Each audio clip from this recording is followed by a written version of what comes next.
Olá, amigas e amigos que acompanham a Rede Previdência. Vamos a mais um Radar Previdenciário. Hoje iremos falar sobre os temas 979 e 1009 do STJ. Ambos versam sobre a mesma matéria, isto é, sobre a repetibilidade, ou seja, a devolução de valores recebidos indevidamente por erro da administração previdenciária. O tema 979 diz respeito aos segurados do regime geral de previdência social. E o tema 1009 diz respeito aos segurados dos regimes próprios de previdência social. Mas os temas foram julgados em conjunto, né? E a tese firmada serve para os dois temas, ou seja, se esclareceu a respeito da possibilidade ou não de repetição de valores recebidos indevidamente por erro da administração previdenciária. Mas antes de começarmos o debate da matéria, peço que se inscrevam aí no canal e ativem o sininho de notificações. Se gostarem do vídeo, obviamente compartilhem com os amigos, né? E curtam também. Isso vai nos ajudar bastante. Bom, gente, em caso de erro da Previdência, tem que devolver ou não tem que devolver o valor recebido indevidamente, né? A resposta a essa pergunta é depende, né? Depende da situação, né? Há situação que sim, há situação que não. Vai depender, segundo a tese, né, firmada, da boa-fé objetiva do segurado. Ou seja, se o segurado estiver de boa-fé, ele não terá que devolver. Se não, né, ele terá que devolver. Então, se era possível ao segurado constatar que o valor era indevido, ele vai ter, então, que devolver os valores recebidos, né? Se é possível a ele, dentro da circunstância apresentada, constatar que é indevido o valor, ele tem sim que devolver, né, segundo a tese firmada. Se não era possível ele constatar isso, não tem que devolver absolutamente nada. Durante o julgamento, o ministro Herman Benjamin citou o seguinte exemplo: o caso de um segurado homem que não tenha filhos, que de repente passa a receber um salário maternidade. A Previdência vai e implanta em favor dele um salário maternidade. Obviamente, se ele não tem filho, não adotou, né, sendo segurado aí homem, claro que existem hipóteses em que o homem pode receber, né, o salário maternidade, mas se ele não tem filhos aí, não cabe a ele receber um benefício dessa ordem, né, dessa natureza. Então era possível sim a ele perceber que era indevido. Então, nesse caso, se ele silencia e recebe o valor, ele terá que devolver, porque ele não estaria aí, segundo o exemplo do próprio ministro, de boa fé, né? Então, nesse caso, é possível a ele perceber que o valor era indevido e, portanto, ter que devolver o valor. Mas imagine um erro de cálculo de renda mensal inicial.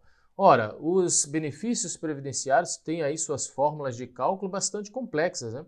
Os segurados, via de regra, não sabem, não dominam, né, a fórmula de cálculo, né, de um benefício. Então, um erro de cálculo aí, um erro administrativo, calculou a mais, obviamente que não cabe aí ao segurado leigo, né, saber que esse valor é indevido, né? Ele confia na administração de que o cálculo tenha sido feito da forma correta. Se não o fez, nesse caso ele não teria que devolver, porque ele estaria de boa fé. Não caberia aí a configuração da má-fé, já que ele não teria condições de saber que o valor era indevido. Então a tese firmada para ambos os temas foi a seguinte: vou ler agora o texto redigido, né, na tese.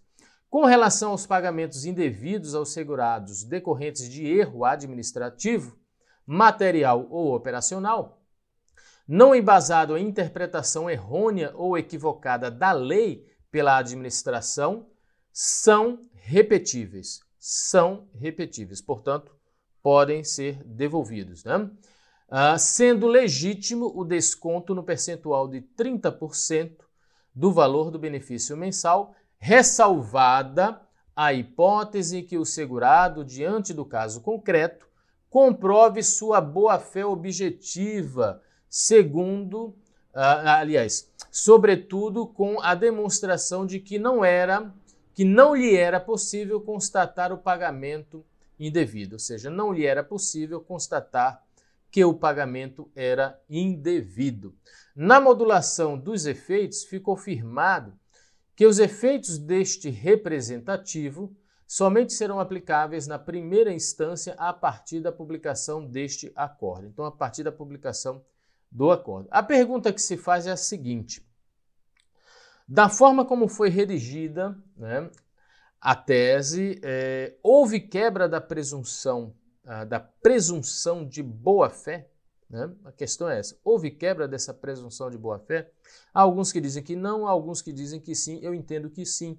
Porque da forma como foi redigida, deixa claro que cabe a repetição do valor, ou seja, cabe a devolução do valor, ressalvada a hipótese em que o segurado comprove a boa-fé. Então se criou uma regra, né, em que cabe a devolução, salvo a exceção se o segurado comprovar a sua boa-fé. No meu entendimento, a tese deveria ser firmada no sentido contrário, de que não cabe a devolução, salvo se a administração previdenciária comprovar que havia possibilidade do segurado constatar que era indevido, ou seja, caberia à administração comprovar a má-fé, né? Então, deveria a tese firmar o entendimento de que não cabe a devolução, salvo se a administração previdenciária comprovar a má-fé do segurado. Mas não foi assim, né?